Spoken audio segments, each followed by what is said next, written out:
Excellency Dr. Akinwumi Adesina, President of the African Development Bank, Your Excellency Dr. Monique Nsazabagana, Deputy Chairperson of African Union, Your Excellencies, AU Commissioners, Head of Organs, Regional Economic Communities and Regional Mechanisms, distinguished guests, all protocols observed.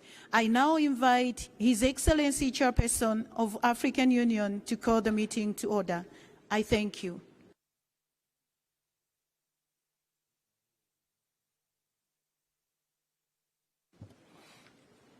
Merci beaucoup, Madame. Thank you very much, Madam. I now give the floor to the Head of Protocol to tell us about the program.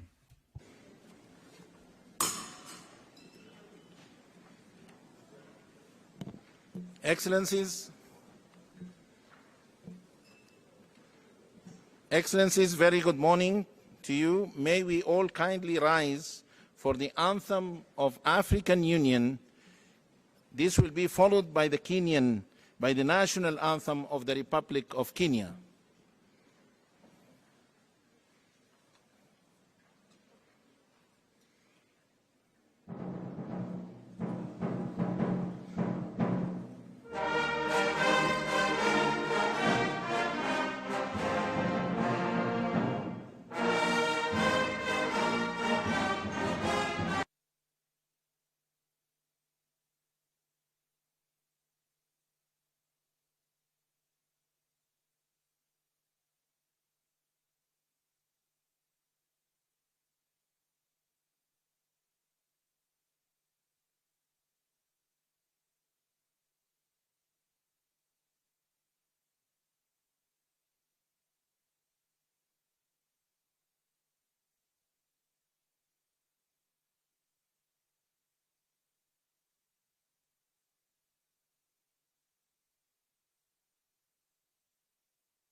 Your Excellency, Mr. Ghazali Osmani, President of the Union of Comoros and the Chairperson of the African Union. Your Excellency, Dr. William Ruto, President of the Republic of Kenya. Excellencies, Heads of State, Government of African Union Member States, here present. Your Excellency, Mr. Musa Faki Mohammed, Chairperson of the African Union Commission, Your Excellency, Madame Amina Mohammed, Deputy Secretary General of the United Nations, Excellencies, Honorable Ministers here present, Your Excellency, Dr. Monique Nsazabagana, Deputy Chairperson of the African Union Commission, Excellencies, Commissioners of the African Union Commission, Your Excellencies, Ambassadors, members of the Permanent Representative Committee here present, Excellencies, Heads of African Union organs and Heads of Regional Economic Communities, all protocol observed, distinguished delegates, a very good morning to you all. It's a beautiful day here in Nairobi, the vibrant green city in the sun, where African Union meetings have been ongoing since the 13th of July 2023.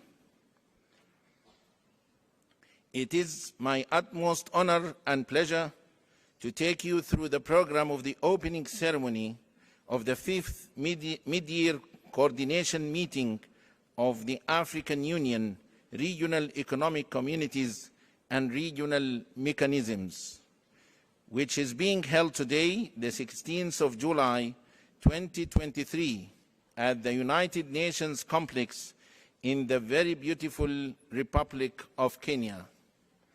Following the 43rd ordinary session of the Executive Council, which took place from the 13th to the 14th of July 2023 here in Nairobi, today's mid-year coordination meeting is being convened under the African Union theme of the year, Acceleration of African Continental Free Trade Area Implementation, as the African Union continues to pursue its continental aspiration as embedded in Agenda 2063. Excellencies, ladies and gentlemen, the program for today stands as follows.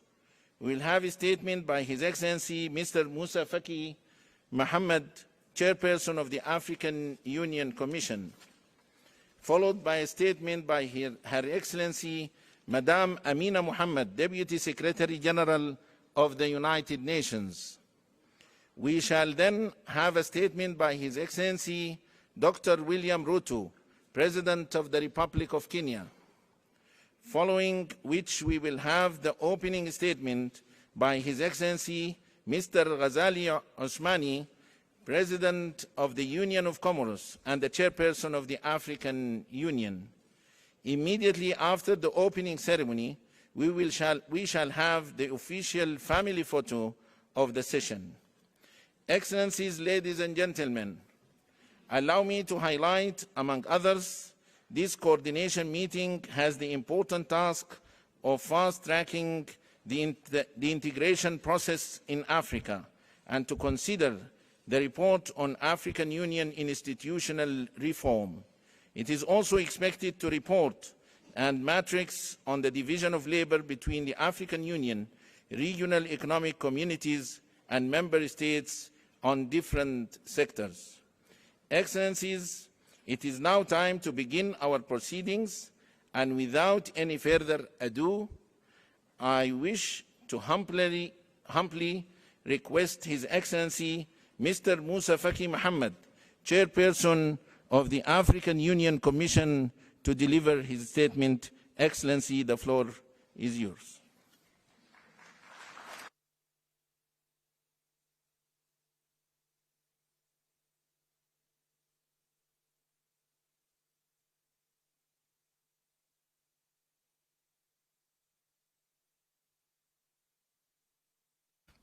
Microphone of the Chairperson.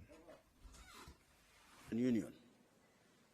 Your Excellency Dr. William Ruto, President of the Republic of Kenya, Excellencies Head of State and Government, Excellency Deputy Secretary General of the United Nations, my sister Amina Mohammed, Excellencies, Chief Executives of Regional Economic Communities and Regional Mechanisms, Excellency Mahamadou Issoufou, AU Champion of the African Continental Free Trade Area, Honorable Ministers, Deputy Chairperson of the African Union Commission, Commissioners, Dr. Adesina, President of the African Development Bank, Professor Orama, President of the Afrexim Bank, Chief Executive of ODA-NEPAD, Mr. Secretary General of FCFTA, Mr. Director General of Africa CDC, Excellencies, Ambassadors, invited guests, ladies and gentlemen. Allow me to express my warm greetings and my sincere thanks for His Excellency Dr. William Ruto, President of the Republic of Kenya, his government, and the brotherly people of Kenya for their warm welcome, including the excellent conditions offered to us, which are all a hallmark of Kenya's legendary hospitality. Asanteni sana. Thank you so much.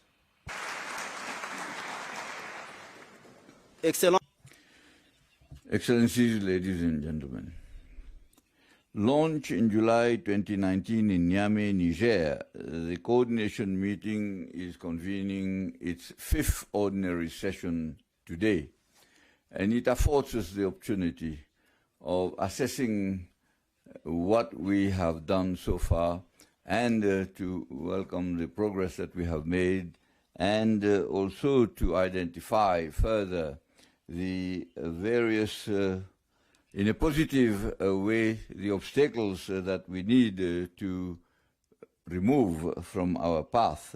We need to assess the integration with different national economies and beyond, and Africa under the grasp of the various prism of the international scene.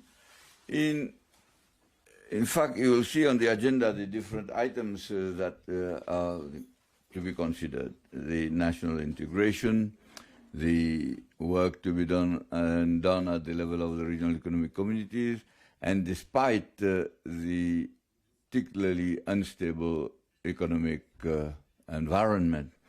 The report on the regional integration gives us what has been done in 2022. The achievements that are there are very diverse, varied, and correspond to the actions and projects that have been carried out by the regional economic communities in conformity with their priorities.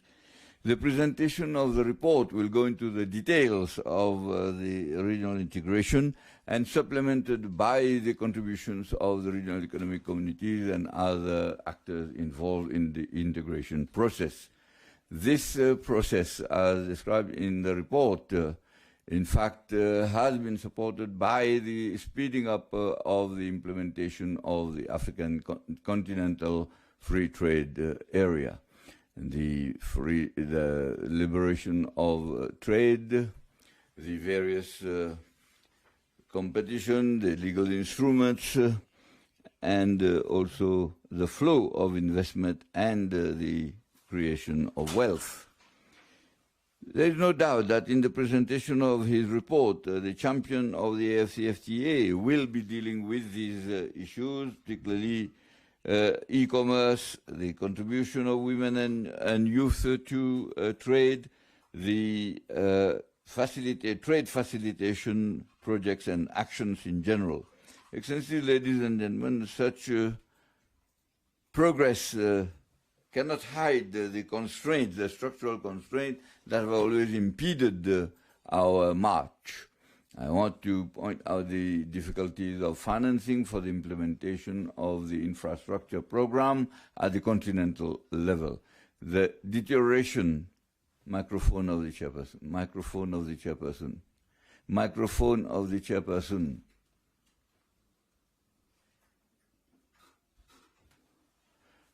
As those who are in charge of progress and fighting against terrorism and violent extremism. In fact, the protocol on the free movement of persons and goods cannot be forgotten in this march. In this regard, I reiterate my urging the leaders of the regional economic communities to, and those that have not yet done so, to ratify the protocol. We need to get out of this flagrant contradiction that is to have AFCFTA and also not to have the freedom of movement and goods. The African Union and the regional economic communities are already engaged in this cooperation, in this dynamics of cooperation with the entry into force of the revised protocol, and we should accelerate the pace in order to make it more operational and concrete. Then the regional economic communities, between them, by pooling the various means of designing and execution of the development projects that will enable them to have a productivity scale. In fact, the dynamics cooperation between the RECs will have to be extended between them and also the AFCFTA. In fact, as stipulated in the treaty establishing the various economic communities, we need to open up and remove the various constraints that are there. In this logic, we should welcome the progress made in coordination illustrated by examples that is jointly carried out on the one hand between the African Union and the regional economic communities and the regional mechanisms, and between the RECs and the mechanisms themselves.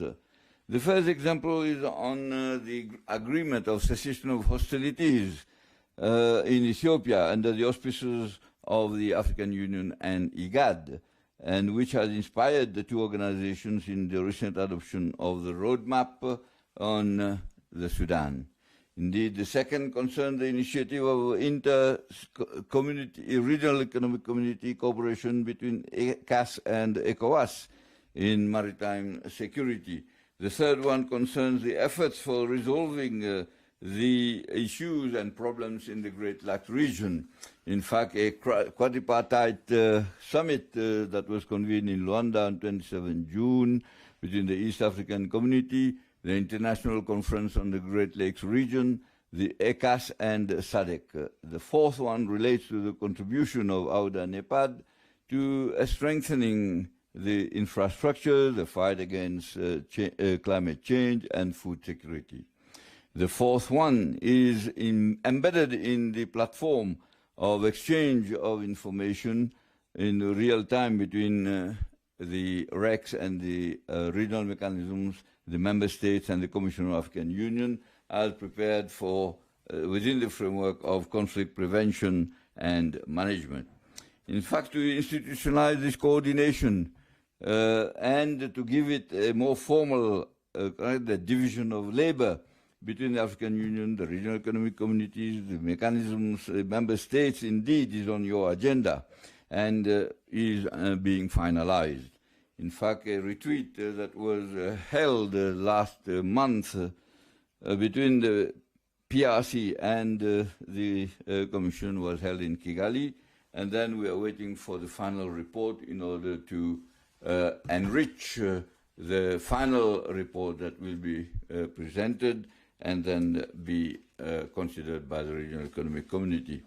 In fact, the functional optimum functionality, the coordination should extend its field of action to include such as the financial institutions, the think tanks, the various research institutions, the UN Economic Commission for Africa, and the civil society and the private sector.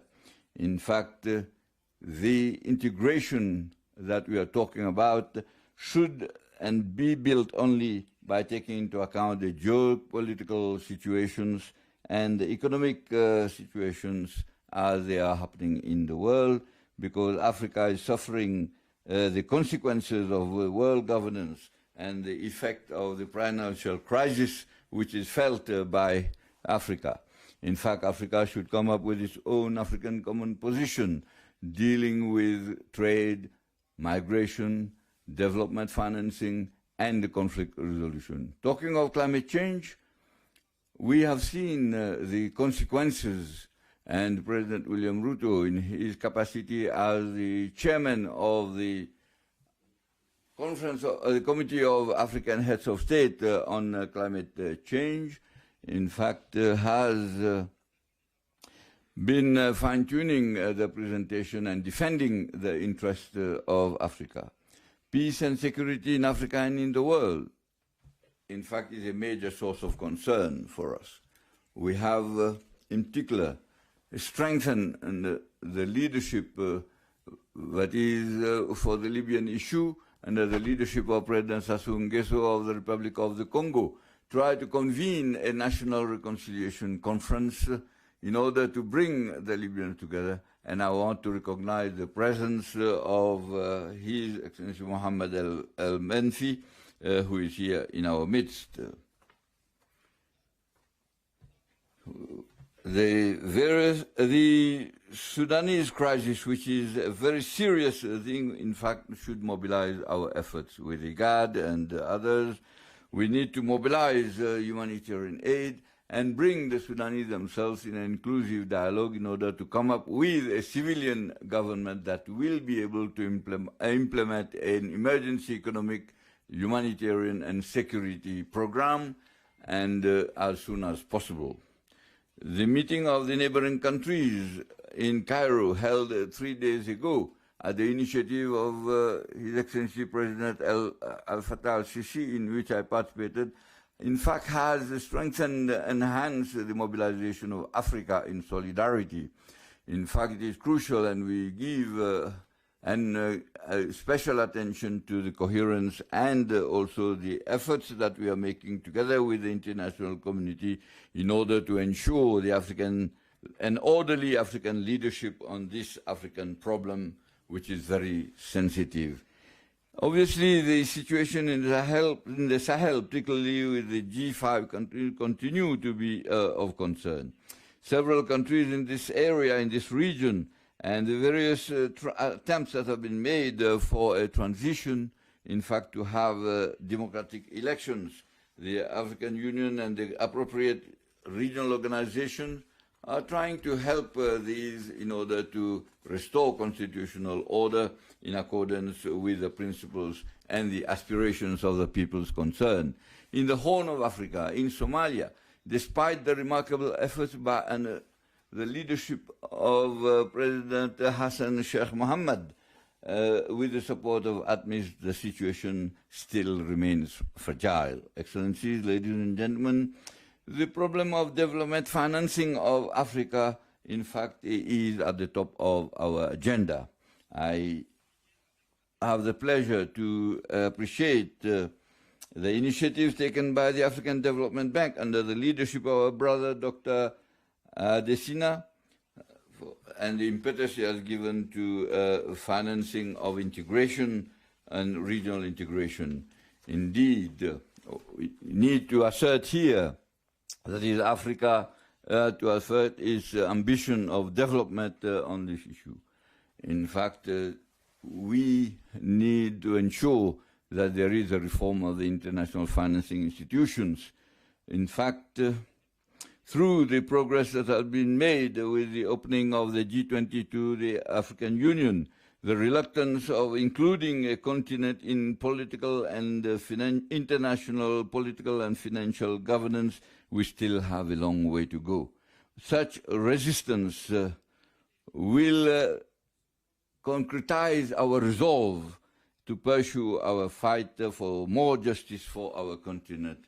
I express the wish that our deliberations will make new and significant contributions to this decisive struggle, and I thank you for your kind attention.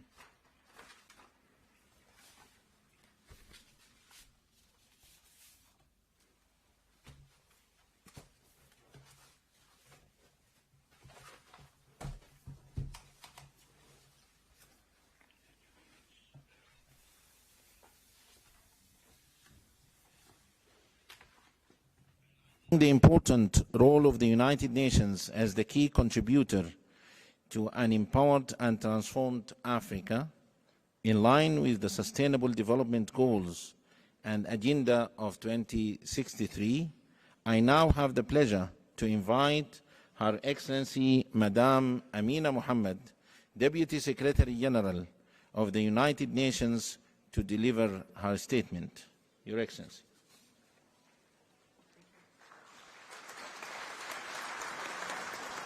Thank you. Your Excellency, Azali Assoumani, the President of the Union of Comoros and Chairperson of the African Union, Your Excellency William Ruto, President of the Republic of Kenya, our warmly welcoming host, Your Excellency Musa Faki Mohammed, the Chairperson of the Commission of the African Union, and my brother, Excellencies, women and youth of Africa, distinguished delegates, Asante Sana. It is really a great honor to join you at the 5th mid-year coordination meeting of the African Union, the regional economic communities and the regional mechanisms. I would like to thank the Government of Kenya for the warm welcome home and the African Union for inviting me to share some reflections. This year's meeting provides us with yet again another unique opportunity to consolidate common ground in shaping and implementing Africa's narrative to meet the ambitions of Agenda 2063 and the aspirations of African people. Excellencies, today our world continues to face unprecedented crises, from the socio-economic impacts of COVID-19, a climate emergency, and the knock-on effects of the war in Ukraine. None of us need reminding that Africa played no part in creating any of these challenges. Unmet commitments by the international community to financing, to climate action and adequate humanitarian responses have further aggravated the obstacles to the efforts made by Africa and its leaders to implement Agenda 2063. Meanwhile, we see renewed conflict and extremist terrorism are wreaking havoc across the continent, resulting in lost decades of development and millions of displaced persons and refugees. These calamities are leaving a generation of our young people, especially women, with the anxiety of a tortured present and a deeply uncertain future. Let me salute you as African leaders. Against this challenging global and continental backdrop, you continue tirelessly, day after day, here and abroad, to make the powerful case for Africa. Africa as the new horizon of possibility and as the source of solutions for its own challenges and those of the planet. Excellencies, you have the United Nations' complete solidarity. In just one important demonstration of this support and solidarity, the Secretary-General continues to call the G20 for meaningful climate action that will end the addiction to fossil fuels so that we may address the imperative of a 1.5-degree world. He also continues to call loudly for the SDG stimulus, tackling debt distress and increasing fiscal space through the reallocation of additional SDRs to the African Development Bank initiative, and the reform of the current global financial architecture, which is today morally bankrupt. Excellencies, if African solutions to African challenges and opportunities are to be more than a slogan, we must have a strong voice in the G20, defining Africa's innovation and ideas, and we must also have unified action by African leaders to disrupt the unacceptable status quo. We applaud the strong voices of President Ruto, President Macky Sall, and President Ramaphosa at the recent summit of a new global financial pact in Paris. You're here today to discuss, among other very serious issues, the African Union's reforms, the second 10-year plan of Agenda 2063, governance issues, and the work of the regional economic communities and mechanisms. As you do so, you will need to ensure that your cohesive voice and common positions come together to shape the upcoming G20 meeting, the UN General Assembly, and the SDG Summit. It will also inform the Climate Action Summit, the commemoration of the UN Declaration of Human Rights at 75, and the World Bank IMF fall meetings on reform, and then the last of the meetings of the year, the Paris Climate Stocktaking at COP28. The United Nations remains committed to accompanying the continent with the framework of Agenda 2030 as it informs Agenda 23, but also as you navigate these international rough waters and through these milestone summits. Finally, Excellencies, allow me to end with a plea to all of you. As an African woman and a very proud Nigerian, mother of 6 and grandmother of 4, I have an intergenerational stake in Africa. The continent faces a moment of reckoning when the world appears to take its gaze off Africa. We may appear down, but we are far from out. And as our leaders, we continue to count on you to forge a path towards delivering the vision for Africa that is enshrined in the 2063 agenda. Excellencies, this will not happen unless we stand united, with no light between you. As we say in Africa, if the wall cracks, the lizard will enter. And it needs you to be determined to live up to the courage of our convictions with a sense of urgency. It is this unity that we must draw from on the depths of Africa's turbulent history, but also our shared values and a sense of common purpose. Ultimately, Excellencies, it is Africa's very dignity that is at stake for us and future generations. In the words of late Kwame Nkrumah, who inspired Agenda 2063, I quote, "We in Africa, who are pressing now for unity, are deeply conscious of the validity of our purpose. We need the strength of our combined numbers to protect ourselves from the very real dangers of colonization returning in disguised forms." Excellencies, ladies and gentlemen, friends, the women and youth of Africa, thank you for this opportunity, and I wish you constructive and productive meetings. Senator Sanders.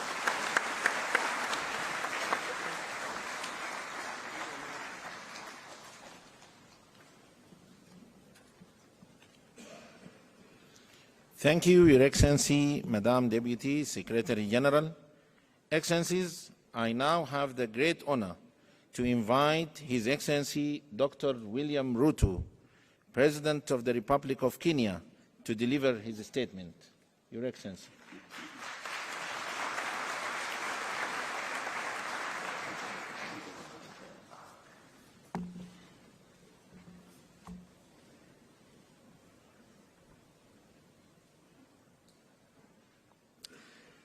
Thank you very much. Your Excellency Azali Osmani, President of the Union of Comoros and the Chair of Africa Union, Your Excellencies, Heads of State and Government, Your Excellency Mr. Musa Faki Mahamat, the Chairman of the Africa Union Commission, Your Excellency Isufu Mahamadou, Champion of the SCFTA and former President of Niger, Your Excellency Amina Mohammed, Deputy Secretary General of the United Nations, heads of organs and institutions of the Africa Union, regional economic communities and regional mechanisms, honorable ministers, the Honorable Anwar Guru, Chairperson of Council of Governors, the Honorable Johnson Sakaja, the Governor of the City of Nairobi, honorable members of Parliament, Excellencies, ladies and gentlemen. I am greatly honored and delighted and I have a high privilege to have this opportunity to welcome you to the city of Nairobi and to Kenya. The opportunity to host this summit and your visit to our country does a tremendous honor to our nation. I welcome all of you, Your Excellencies, ministers, and our friends from across the continent and beyond to Kenya. Let me just give you one or two tips about Kenya. First, around the city of Nairobi, it is a city that has a canopy of very green on one side and also a national park in the city.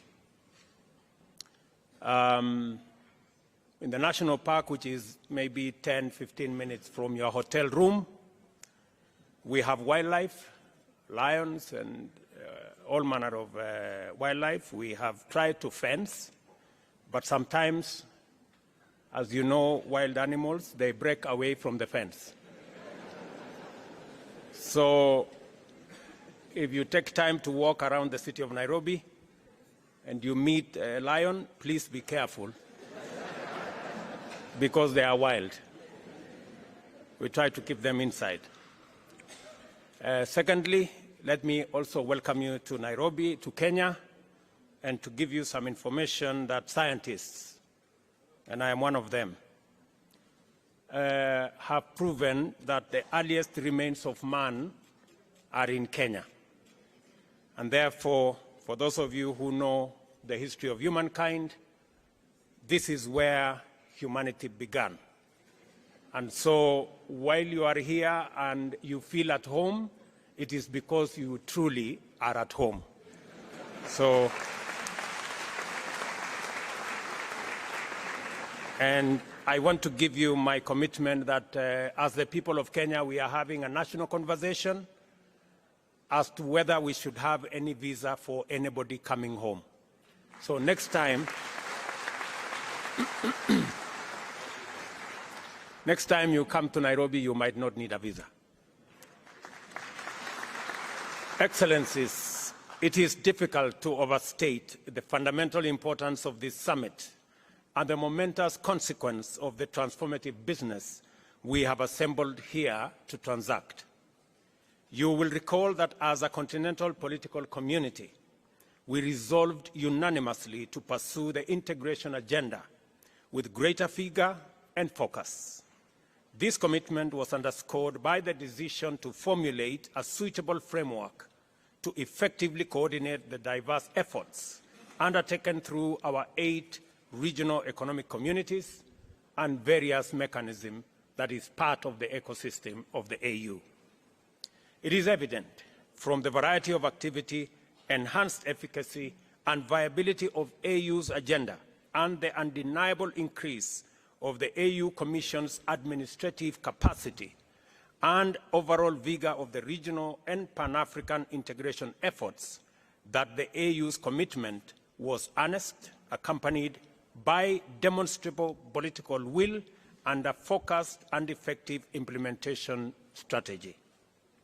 We are a busy continent that is going places. The young, clean, green continent of the future, and we are determined to lead our march into this future as a united, empowered contributor of sustainable solutions for global problems. We are reasoning together, generating effective solutions together, implementing them together, facing our challenges head-on together, making progress and getting results. This is what has brought Africa's implementation leadership to Nairobi, and the sum total of the agenda of the 5th Mid-Year Summit, which is this meeting. For this, I want to celebrate all of you who are here today, not just for making time to be here, but also for the work you do every day in taking the Pan-African Unity Project forward. For this is what the integration agenda is all about. Whether we are talking about regional economic communities or mechanisms or the broader continental effort, the unity of African people is our primary goal. I commend His Excellency President Abdel Fattah al-Sisi, President of the Arab Republic of Egypt, for successfully chairing the Heads of State and Government's Orientation Committee, which has effectively steered AUDA-NEPAD in its momentous breakthrough in achieving the Agenda 2063 aspiration of consolidating regional and continental integration. I also thank President el-Sisi for successfully hosting the African COP, or the Implementation COP as it was called, the last conference of state parties to the United Nations Framework Convention on Climate Change at Sharm el-Sheikh in Egypt. In November last year, it was at this COP that Africa firmly revealed to the world a new determination to project a clear, forceful, and united voice and claim its opportunity to contribute to resolving humanity's most serious existential threat, that is climate change. I salute with gratitude His Excellency President Ali Bongo Ondimba, President of the Republic of Gabon, in his capacity as the chair of the Economic Community of Central African States, for the progress he has made in stewarding collaboration among regional economic communities under the Inter-Reg Cooperation Initiative. As a result, the ECAS and the Economic Commission of Western Africa States has made significant strides in strengthening maritime security cooperation. I also appreciate the work being done by His Excellency President Ismail Omar Guelleh, the President of the Republic of Djibouti, who chairs the Intergovernmental Authority on Development, for his able leadership of IGAD's contribution to the progress towards agreement on the cessation of hostilities in Ethiopia, and now the activities that we are all undertaking to ensure that Sudan returns to normalcy and takes up its place as a stable, peaceful country in our continent. Further, I am cognizant of the animated activities and excellent work that has brought much progress in ongoing projects and initiatives being undertaken across many spheres by the economic community of West African states under the able leadership of His Excellency President Bola Ahmed Tinubu of the Federal Republic of Nigeria, the Common Market of East Africa and Southern Africa led by His Excellency Hakainde Hichilema, President of the Republic of Zambia, Southern Africa Development Community, SADC, chaired by His Excellency President Felix Antoine Tshisekedi Tshilombo of the Democratic Republic of Congo, the Community of the Sahel, Saharan states under the stewardship of His Excellency President of Benin, Patrice Talon, the Arab Union of the Maghreb, led by His Excellency Tayeb Pakouche of Tunisia, and the East African Community under His Excellency President Evariste Ndayishimiye of Burundi. I must also recognize and praise the good and excellent work that the AU Commission continues to do under the leadership of its chair, His Excellency Musa Faki Mahamat. This summit has been made possible by the able leadership of his team.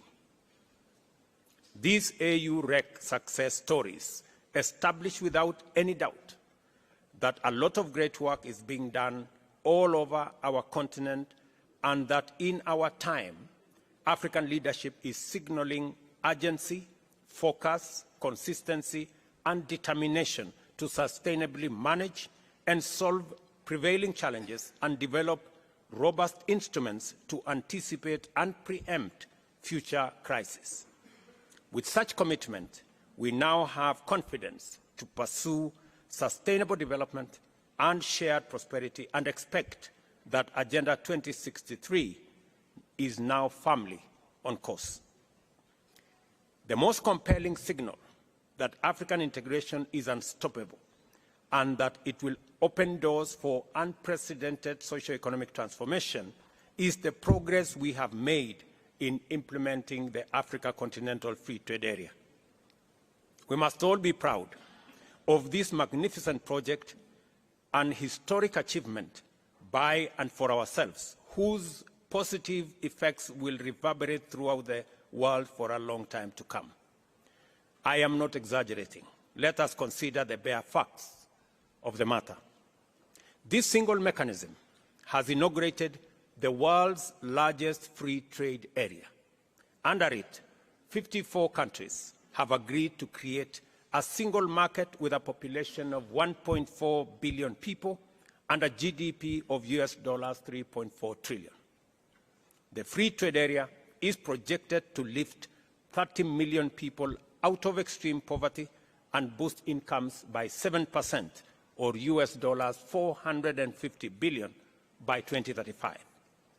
As I have had occasion to remark before elsewhere, this is the magnitude of what typical Pan-African collective action can achieve, and we are only getting started. The progress we have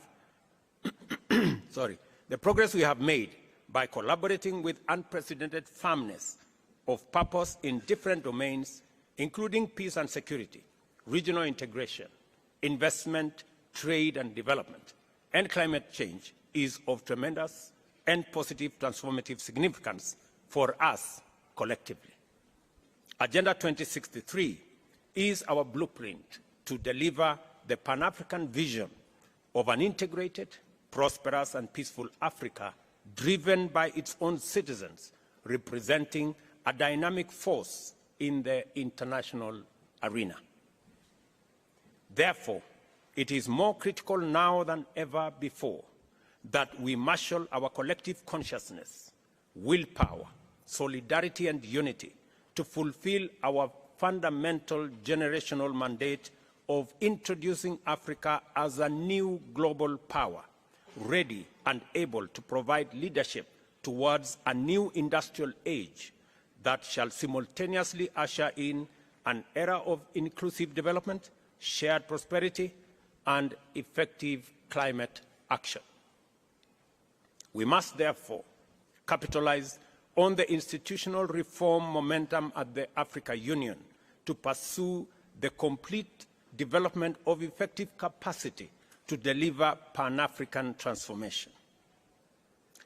To do this, self-reliance, ladies and gentlemen, is essential, and a fit-for-purpose institutional architecture is indispensable at the AU. At the moment, over 60% of our program's budget is financed by partners. The demands of our challenging time require an AU that can pursue multiple urgent and critical interventions using internally mobilized resources. The Pan-African movement has always been about sovereignty and agency. First and foremost, chronic dependence, even on well-meaning partners, is starkly inconsistent with the aspiration of independence, sovereignty, and agency. And I therefore believe that we must take seriously the recommendations that have been made towards making our organization an organization that stands on its feet and an organization that is funded by us. This is why we must make progress in exploring, developing, and implementing solutions like the Kigali Decision, AU Decision 605 of 2016. Similarly, you may want to know that that decision has now been implemented by 17 countries.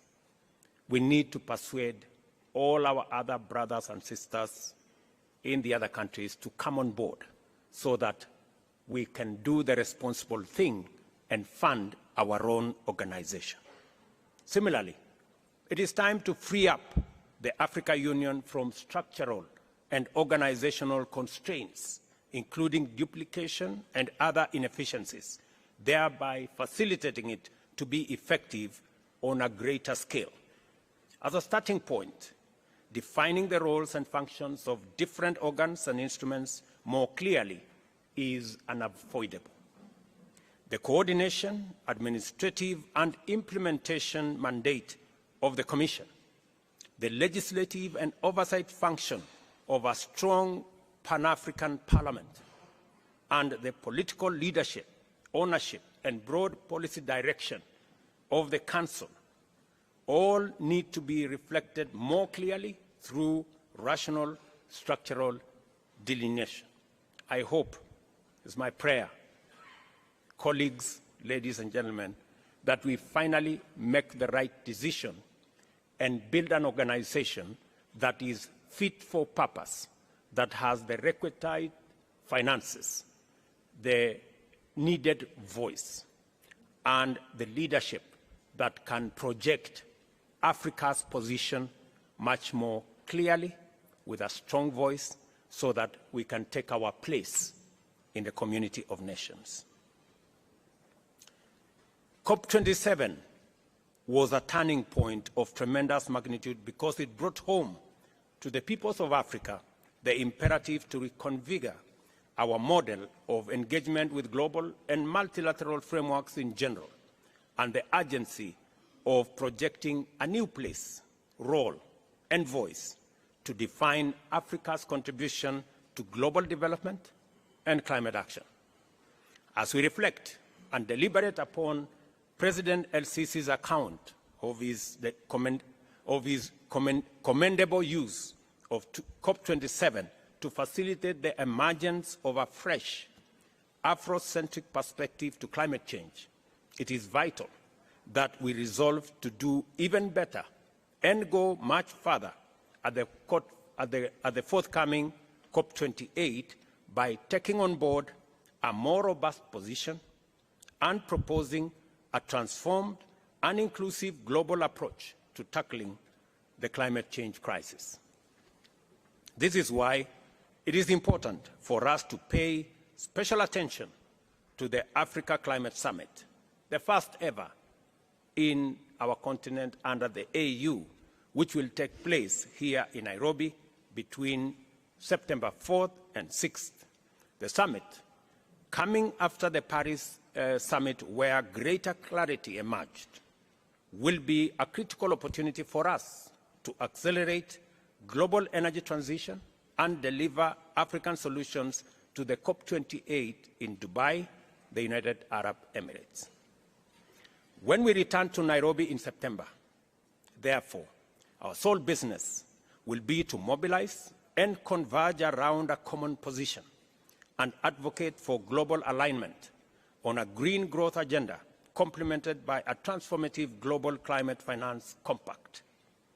Your participation in this summit must therefore anticipate your stronger participation in the Africa Climate Summit. And ladies and gentlemen, as we come to that summit, there are two very important things that as a continent we must harmonize, consolidate, and package our collective position. We must have a collective position on matters to do with debt and liquidity. We must all agree that it is time for a new financing mechanism. The reform of the multilateral development banks is no longer about if, it is when that is going to happen, so that we can eliminate the current structure that is unfair to the majority of the people in Global South and especially in our African continent. None other than the UN Secretary General himself has said that our continent pay anywhere up to 8 times more than our brothers and sisters elsewhere do. It is only fair that we have a financing mechanism that treats everybody equally. All of us have read about the animal farm, where there are some that are more equal than others.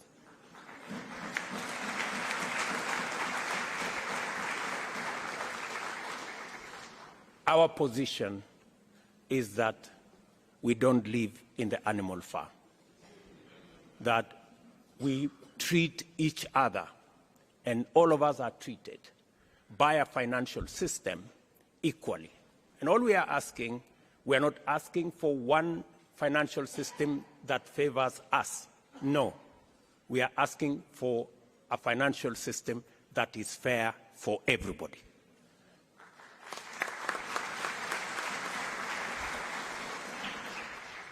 Part of the challenges we have of liquidity, part of the challenges we have in debt distress is actually caused by an unfair financial architecture that makes us pay interest more than others. Today, we have a debt stock of $640 billion as Africans, paying close to $70 billion every year. If we had a fair financial architecture that treats everybody fairly and that does not profile Africa as risky, we would be paying less than half what we are paying today in debt repayments. So we are simply asking that we have a conversation, a candid conversation, on having a fairer financial system, and that is why the reform of the multilateral development banks is an urgent necessity. And secondly, that we were left behind in the fossil fuel energy industrial development. God, in his own wisdom, has put Africa at the center. We have climate change as an existential crisis to humanity. but also we have green energy, which we have renewable energy, which we have in plenty as a development imperative to be able to go into the future. That puts us at the center of the solution of the crisis of climate change.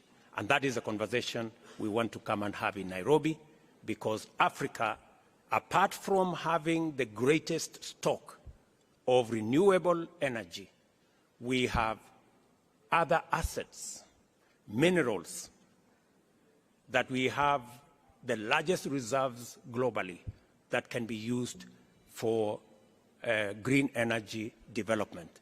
We have the largest reserves of uncultivated arable land that can drive, according to Adesina, my brother, we can increase grain in our globally by up to 100%, maybe even 200%. We have the youngest population, the youngest global workforce in our continent. Ladies and gentlemen, we have what it takes to provide a solution for both decarbonization, taking the world into green industrialization, and also ensuring that we decarbonize everywhere globally.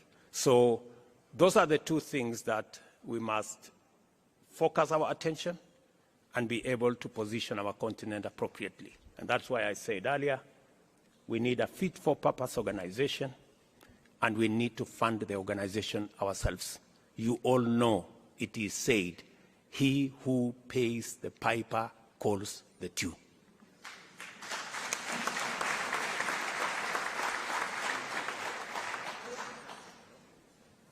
When you return to Nairobi, therefore, in September, our sole business will be to mobilize and converge our common position and advocate for global alignment, as I have said, that puts Africa at the center.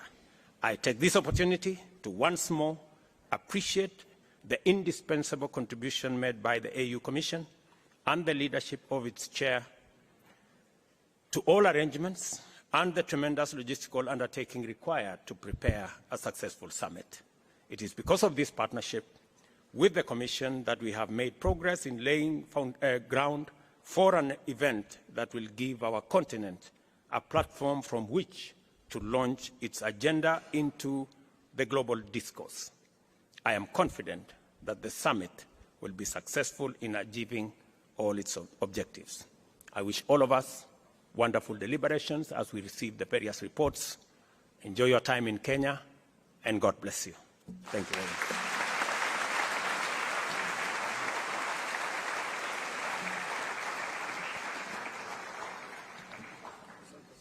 Thank you very much, Your Excellency, Mr. President, for your statement. And now it's my distinct honor and pleasure to invite His Excellency, Mr. Azali Othmani, President of the Union of Comoros and Chairperson of the African Union, to deliver his statement.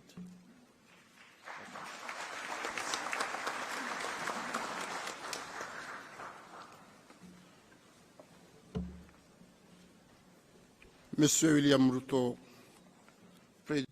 Excellency Dr. William Ruto, President of the Republic of Kenya, my dear colleagues, heads of state and of government, Excellency Chairperson of the African Union, Musa Faki Mohammed, Deputy Secretary General of the United Nations, Amina Mohammed, Excellencies, Ministers, Excellencies, the Chief Executives of Regional Economic Mechanisms and Regional Economic Communities and Regional Mechanisms, Excellencies, Honorable,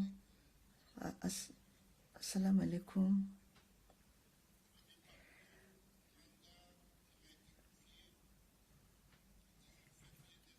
The midway, halfway through the mandate entrusted to me on October 18th in Addis Ababa, we are gathered here today in this beautiful capital of Nairobi for the 5th Media annual coordination meeting of the African Union. I would like to first begin by expressing my sincere thanks to our brother, William Ruto, who I call my brother in my language, and his government, and as well as the peoples of Kenya for the very warm welcome extended to us, and to express to him on your behalf and on my own our deep gratitude.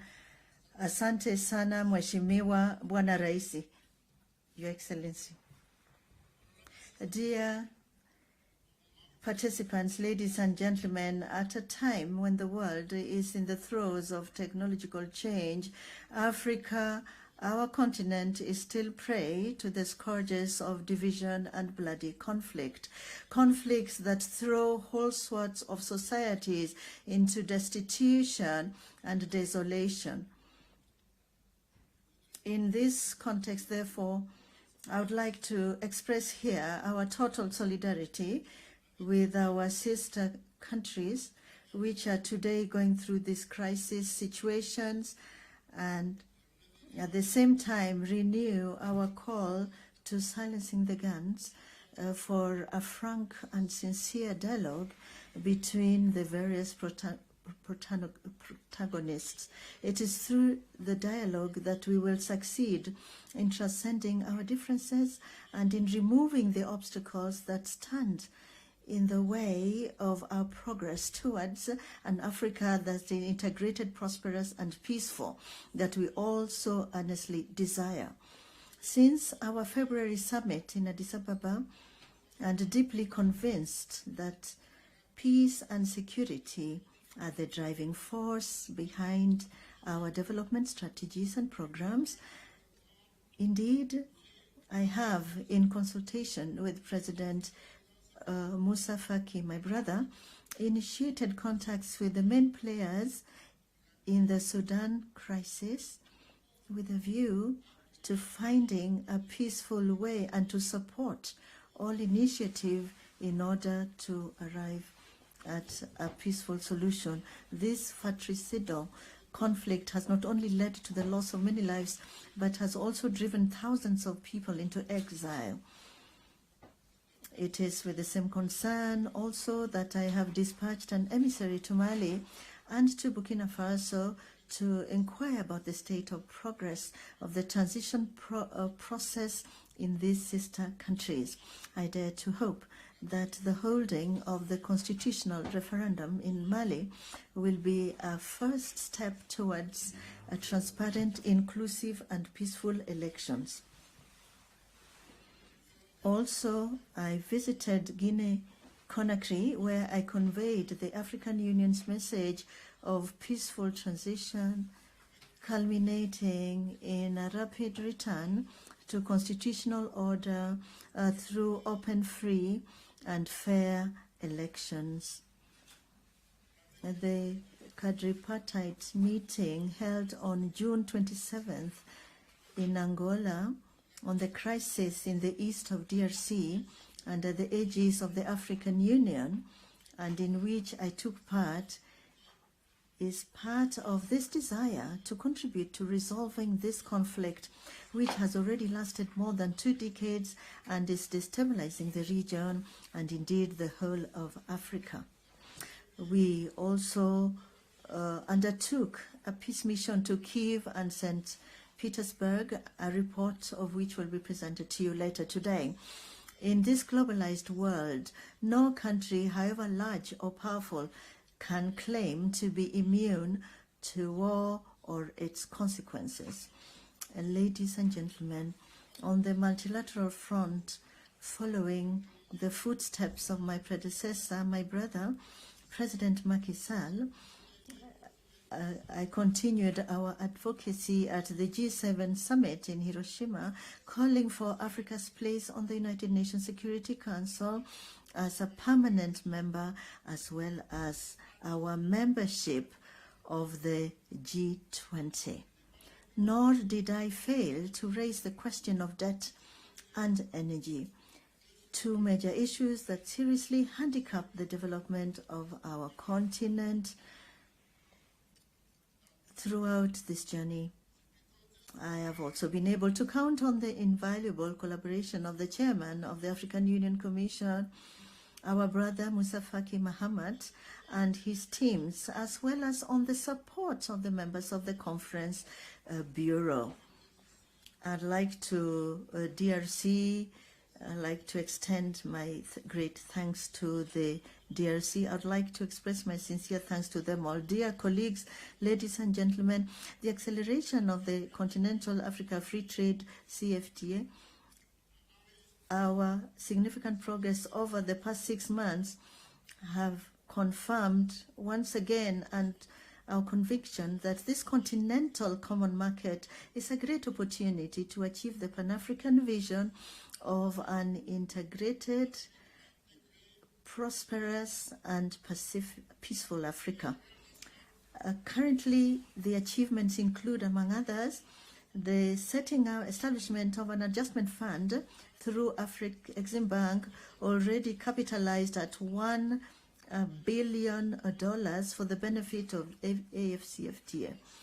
The member states, the establishment of a guided trade initiative in October 2022, which has enabled the FCFTA to adhere to this initiative. The operationalization of peace and the settling of payments, which facilitate intra-Africa payments in African currency, will then reduce the cost of currency transfers. As you can see, these are concrete actions that provide real grounds for hope, which is why I invite those member states that have not yet ratified and deposited their instrument ratification to do so as soon as possible. The achievement of our objectives are set out in Agenda 2063. This depends on that. Your Excellencies, ladies and gentlemen, from June 12th to 14th, a ministerial conference on blue economy and climate action in Africa was held in the Union of Comoros, attended by several ministers and the following institutions: the African Union Commission, the United Nations Economic Commission for Africa, the European Union, the International Union for Conservation of Nature, UNDP, and the Indian Ocean Commission. The conference was in accordance with the theme of the year, namely the acceleration of the FCFTA. In fact, intra-Africa trade is mainly carried out by road and sea. And therefore, it has now been established that the implementation of the AFCFTA could double the sea freight from 58 to 131.5 million tons. As a result, the development of the sea transport, this appears as one of the key factors for the success of Africa's economic integration. Africa's island states, despite their structural fragility, are brimming with opportunities and potential, given the vastness of their maritime space, which is why the Moroni Declaration, the outcome of this ministerial conference, through the relevance of its recommendation, should constitute our roadmap in this area. With regard to the institutional reform decided upon in 2016 by the Assembly of Heads of State and Government to breathe new life into the African Union, we welcome the remarkable work carried out by the team of experts led by Professor Pierre Mukoko Mbonjo, who will share the main conclusions with us during this summit. The present media coordination meeting, for example, and the reduction in the number of commissioners are among the concrete results of this reform. Its aim is to enable us to evaluate, rationalize, and plan our various projects and programs in order to achieve genuine African integration. As regards the theme chosen for 2024, in this case education, I'd like to salute the pertinence and relevance of the choice made by our organization. As Nelson Mandela once said, education is the most powerful weapon for changing the world. And the numbers for education, figures for education in Africa are alarming. It has been established that Africa will need 17 million additional teachers to achieve universal primary and secondary education by 2023. Ladies and gentlemen, it is unacceptable that in this age of new information technologies and artificial intelligence, there are still entire regions of Africa without access to basic education. The challenge is enormous, but I'm counting on your collective intelligence to achieve concrete results and to reserve the current trends. In this ever increasingly turbulent world, we need to close ranks more than ever and to be able to face up to the challenges that are growing with each passing day. It's only together and driven by what we must henceforth be, which is our motto, African solutions to African problems, that we will achieve an Africa that is reconciled with itself, prosperous and open to the world. Strongly motivated by these principles, I remain confident that Africa and our Pan-African organization will be able to meet the challenges of our upcoming agendas, notably the Russia-Africa Summit, the Nairobi Summit on Climate Change, the G20 in India, and the COP28 in the United Arab Emirates. It's on this hopeful note that I declare open the 5th Media Coordination Meeting of our organization. I thank you.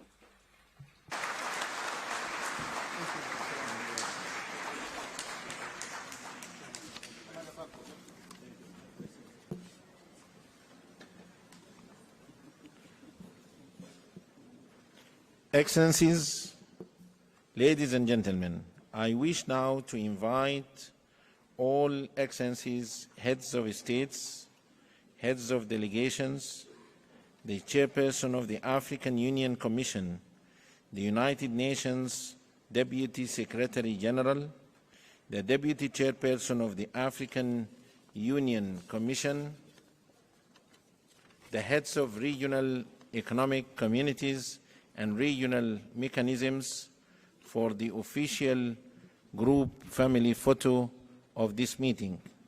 The official photo will be taken at the stairs as we exit this conference room. Your Excellencies, you will be guided by our protocol and security team. After the group photo, the meeting will resume in closed session in this same conference hall. I thank you, all of you.